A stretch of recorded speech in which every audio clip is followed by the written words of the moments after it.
ছাগলকাণ্ডে সমালোচিত জাতীয় রাজস্ব বোর্ড এনবিআরের সাবেক সদস্য মতিউর রহমানকে অবসরে পাঠানো হয়েছে।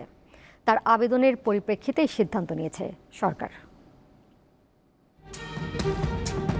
গত কোরবানির ঈদে 12 লাখ টাকায় একটি ছাগল কেনেন এনবিআরের তৎকালীন সদস্য মতিউর রহমানের ছেলে ইফাত। তখন থেকেই আলোচনায় এই কর্মকর্তা। ইফাত তার ছেলে নয় বলে দাবি করেন মতিউর। বেরিয়ে আসে তার অঢেল সম্পদের তথ্য। এক পর্যায়ে তাকে এনবিআর থেকে সরিয়ে অর্থ মন্ত্রণালয়ে সংযুক্ত করা হয়। এরপর থেকে মতিউর রহমান লাপাত্তা। এই কর্মকর্তার অবৈধ সম্পদের বিষয়টি দুর্নীতি দমন কমিশন পর্যন্ত গড়ায়। দুদক তা অনুসন্ধান করছে।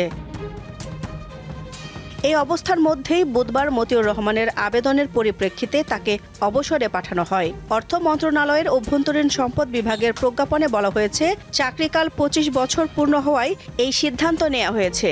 29 আগস্ট তা কার্যকর হবে। তবে অবসরোত্তর ছুটি, ল্যাম্প গ্র্যান্ট ও পেনশন পাবেন না মতিউর। অবসরে গেলেও মতিউর রহমানের অবস্থান কোথায় তা নিশ্চিত হওয়া যায়নি।